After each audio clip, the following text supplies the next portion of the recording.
Video को start करने से पहले सिर्फ एक सीधी बात कहना चाहूंगी कि ये वीडियो उन लोगों के लिए नहीं है जो फेक मोटिवेशन लेने आए, बल्कि ये वीडियो उन बच्चों के लिए है जो सच को एक्सेप्ट करने की हिम्मत रखते हैं। और मेरे प्यारे बच्चों, सच यही है कि अपने 4 महीने आप बर्बाद कर चुके हो।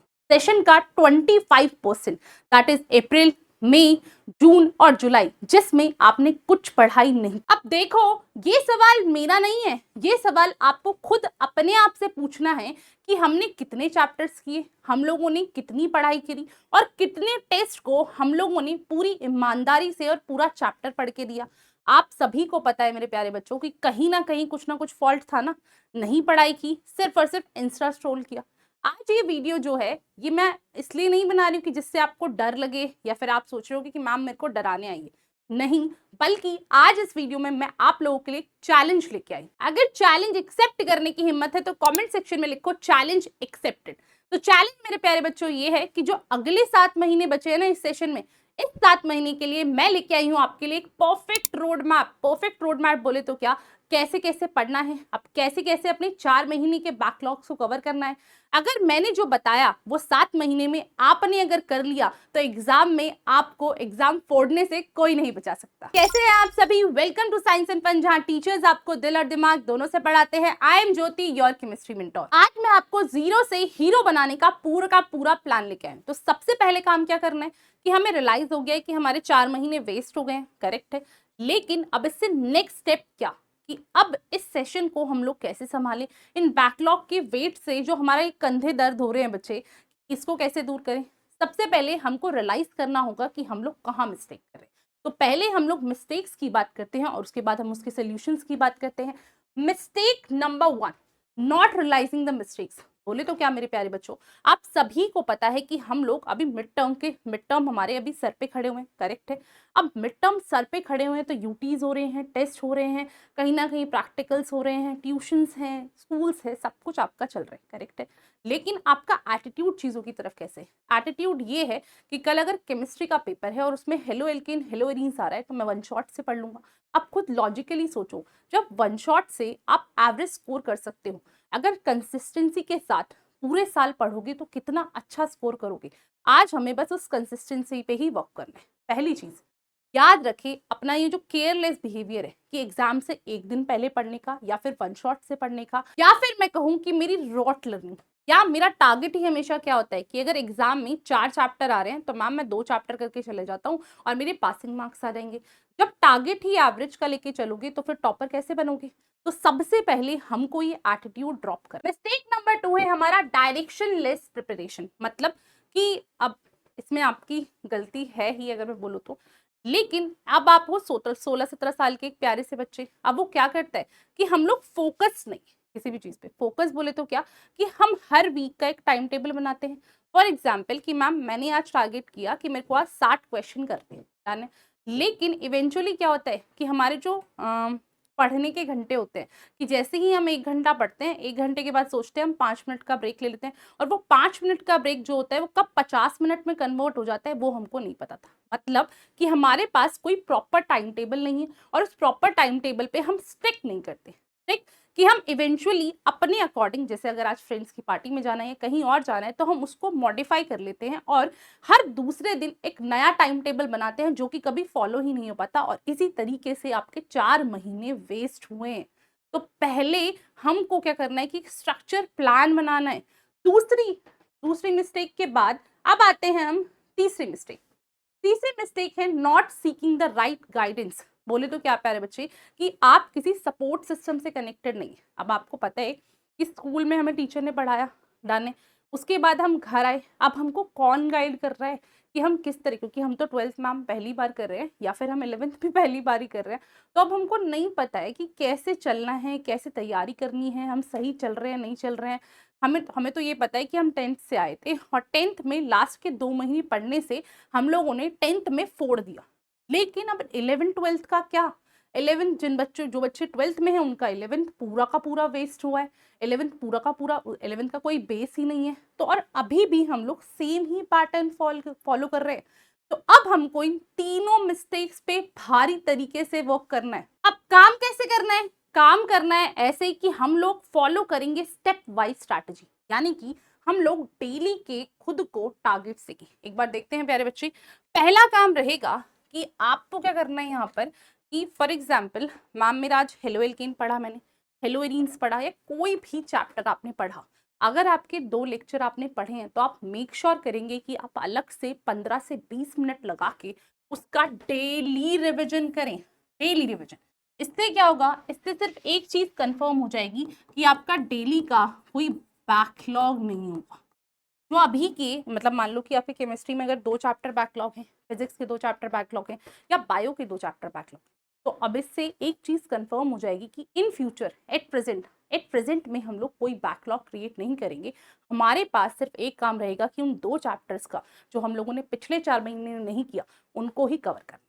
क्लियर। दूसरा काम रहेगा हमारा यहाँ पर एनसीईआरटी पे फोकस, यानी कि 90% स्टूडेंट सबसे बड़ी गलती करता है, चाहे वो 11th में हो चाहे वो 12th में हो, कि वो अपनी टेबल पे सिर्फ और सिर्फ एक्स्ट्रा बुक्स सजा के बैठ जाता है। लेकिन आपको मैंने बार बार ये कहा है कि जो एनसीईआरटी की बुक है वही आपकी भगवान है।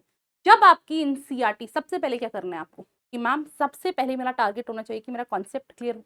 कॉन्सेप्ट जैसे ही क्लियर होता है उसके बाद आपको एनसीईआरटी के ही एग्जाम्पल, एनसीईआरटी के ही बैक एक्सरसाइज, जब एनसीईआरटी आप 2 बार पढ़ लें अच्छे से line by line concept clarity के साथ, उसके बाद ही आपको एक्स्ट्रा बुक की तरफ बढ़ना है। क्योंकि जो आपका एग्जाम है मेरे बच्चे, वो यहाँ से 70 से 80% जो आपका एग्जाम रहेगा बोर्ड का वो यहीं से आता है। तीसरा आता है हमारा यहाँ पर डिस्ट्रैक्शन से दूरी। डिस्ट्रैक्शन से दूरी का मतलब क्या है कि आप सभी के पास आज के टाइम पे फोन है, और मैं ये नहीं बोलती कि फोन होना एक गलत चीज है, बट पॉइंट ये है कि हर चीज का एक टाइम बांध लो।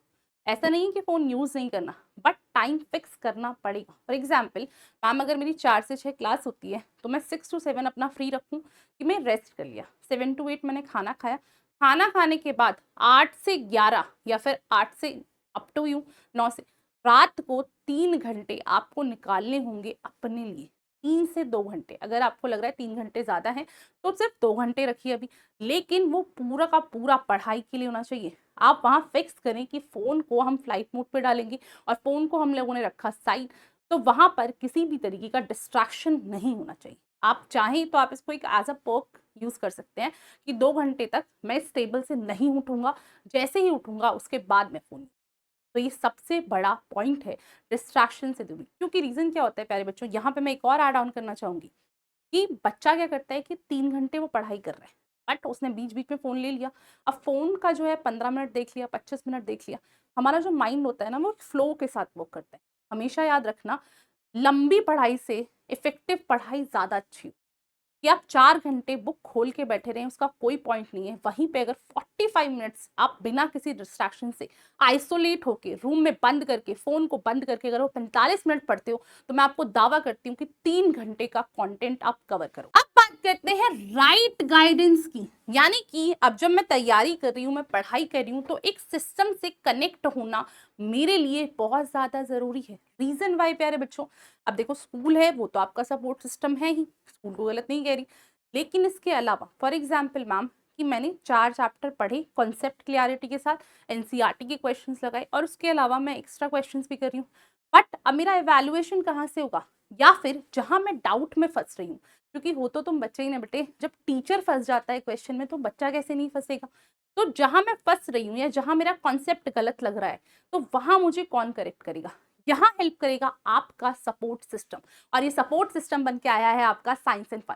साइंस एंड फन की अगर मैं बात करूं, अगर आप 11th क्लास के बच्चे हैं तो 11th क्लास के लिए टॉपर बैच है, अगर आप 12th क्लास के बच्चे हैं तो 12th के लिए आपका रैंकर बैच है, जहां पर करेंटली अभी बहुत अच्छा डिस्काउंट चल रहा है हमारे सारे कोर्सेज में, तो आप फटाफट जाके परचेज कर सकते हैं। अगर मैं बात करूं राइट सपोर्ट सिस्टम की, तो हमारे कोर्स के साथ मेरे प्यारे बच्चों आपको क्या नहीं मिलता, हर 3 क्लास के बाद डाउट क्लास मिलती है, हर लेक्चर कंप्लीट के बाद मिनिमम 2 कॉम्पिटेंसी बेस्ड क्लास मिलती है, महीने के आखिरी 2 दिन में आपको जी मीट सेशन मिलते हैं, काउंसलिंग टैब, अब इसके अलावा ई बुक्स, टाइम टाइम पे असाइनमेंट, और हर बार मतलब हर चैप्टर के बाद ऑब्जेक्टिव टेस्ट, सब्जेक्टिव टेस्ट, जो कि मेक श्योर करता है आपके इवैल्यूएशन के लिए और बताता है कि आप कहाँ लाई कर रहे हो। अब बात करते हैं बैकलॉग की कि बैकलॉग कैसे कंप्लीट करना है। स्ट्रैटेजी तो डिस्कस हो गई। तो जब बैकलॉग की हम लोग बात करेंगे प्यारे बच्चे, तो एक सिंपल सी चीज आप याद रखना कि अगर आपके मिड टर्म भी सर पे खड़े हुए, अगर फॉर एग्जाम्पल अगर केमिस्ट्री में आपके 4 चैप्टर आ रहे हैं, चाहे आप 2 चैप्टर करना अपनी तरफ से, चाहे 3, लेकिन मेक श्योर करोगे कि एनसीईआरटी का हर एग्जाम्पल और एक्सरसाइज का हर क्वेश्चन करो।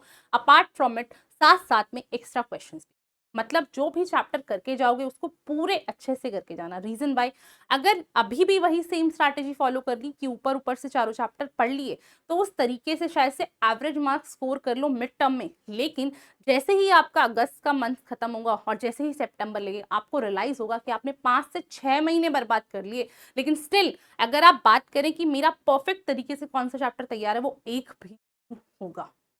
समझ में आई मेरी बात? इतना चीजें। अब बैकलॉग को कवर कैसे करना है, प्रेजेंट बैकलॉग बनने नहीं देना। इसके अलावा जैसे आपको पता है कि आपका अगस्त चल रहा है, तो जो जो दिन आपका ऑफ है या हॉलीडे, जन्माष्टमी का ऑफ है, 15 अगस्त का ऑफ है, आपका रक्षाबंधन का ऑफ है, तो वहां पर ज्यादा नहीं इधर उधर नहीं जाना है, ज्यादा हर सब्जेक्ट के लिए 2-2 घंटे एक्स्ट्रा निकालने हैं। और मैं आपको वादा करती हूँ कि अगले 2 महीने में आपके बैकलॉग पूरी तरीके से कंप्लीट हो जाए। इसके अलावा हमारा वाईटी का जो चैनल है आशु गई 11-12, वो कैसे आपको हेल्प करेगा, यहाँ पर हर वीक में आपको 3 से 4 लेक्चर मिलने वाले हैं, जहां पर मैं कवर कराऊंगी आपको ऑर्गेनिक केमिस्ट्री, आकर्षिका मैम कराएंगे आपको बायो, आशु सर भी हमारे साथ पढ़ाने वाले हैं, और साथ में रहेंगे हमारे उशांक सर, जिन्होंने अपनी इंपॉर्टेंट सीरीज स्टार्ट कर चुके हैं। स्टिल आपको लगता है कि आपको डेली एक पुश की जरूरत है, एक ऐसे सपोर्ट सिस्टम की जरूरत है जो अगले 7 महीनों में आपका हाथ पकड़ के आपके साथ चलता रहे, तो अल्टीमेट साइंस एंड फन आप सभी के साथ खड़ा हुआ है। और देखो बच्चों, मुझे पता है कि आपको डर लग रहा होगा, आपको लग रहा होगा कि मैम की जो ये बातें हैं ये सच में क्या कहीं पे इफेक्टिव हो पाएंगी।